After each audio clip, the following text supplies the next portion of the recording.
Hey folks, History Guy Yonce here with an on-location video. Today I am in Marion County, Ocala, Florida, and I am at Fort King. Fort King is a historical representation of what the second fort that sat on this property looked like. As you can see behind me, it had two blockhouses. There's one, and then there's another one in the opposite corner. You see it right there behind me. This area, let me turn around here, you've got the flag, and then this open area behind me that you see here, all this area would have housed a number of outbuildings, blacksmith shop, sutler, stores like that. Whereas on the inside here would have been more troop defense and all that. This fort was built in 1827, again was the second of a number of forts. I believe, I've always thought 3. I was reading a sign that said 2, so 2 to 3 forts that sat on this property in the history of forts being on this property named Fort King. You see, here's the interior wall, and ran all the way around. And then up on the walls, let me come over here to show you. Check this out. See that little notch right there? That's a shooting slit.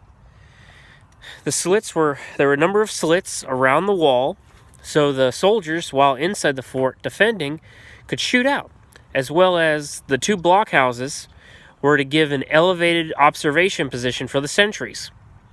People will think, oh, well, it's just another fort. The interesting thing, or the thing that I find kind of cool and unique about this fort, was that right outside the fort,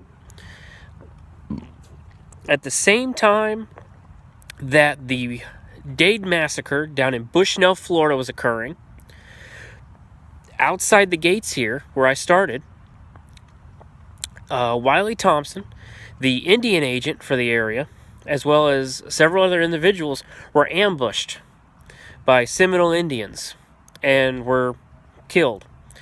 And thus, some people say that's when the Second Seminole War started. Other people say when the attack on Dade occurred was when the Second Seminole War began.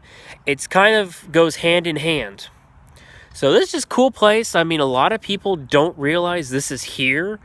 From my understanding, the fort being erected was phase 1 of the property's plans, or the city property, or city's plans for the property.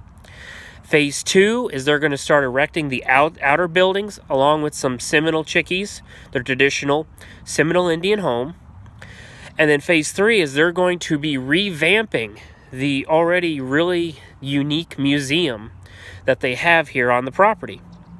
I'm not going to have a chance to run over there because it's after hours, but I just wanted to show you this really cool and unique place. I mean, you know, how many people can say they have a legit fort in the area? I mean, just look at this, folks. Just look at this. Is this not cool? I mean, they do programs here. Pre-COVID, it was almost like a bi-monthly.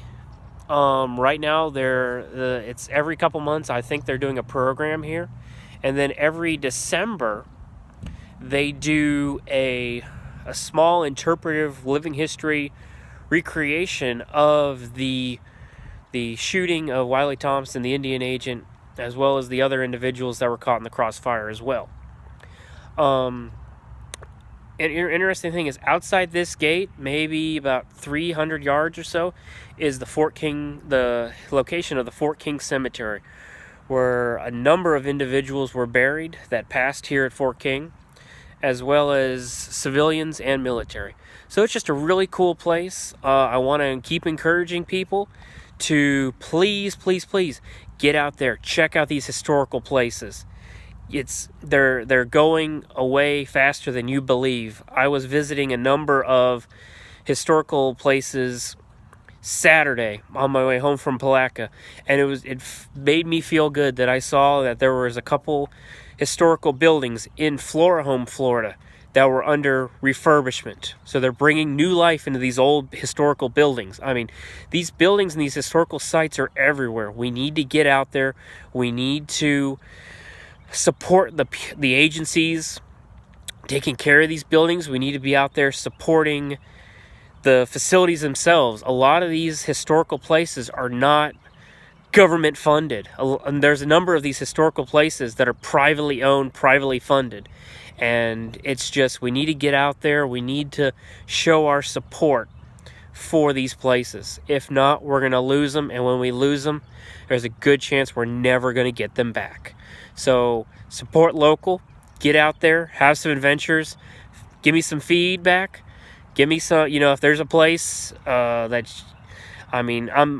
can't travel a lot because of certain financial restrictions and all that stuff, but I'm trying to get out there. I'm on Facebook. I'm on YouTube, where this is going to be found. Share, like, click that bell, as some of these guys say. We need to get the information out there, get the joy out there, Comment, share the love, man, Anyway, y'all be safe. God bless. Till next time. Goodbye.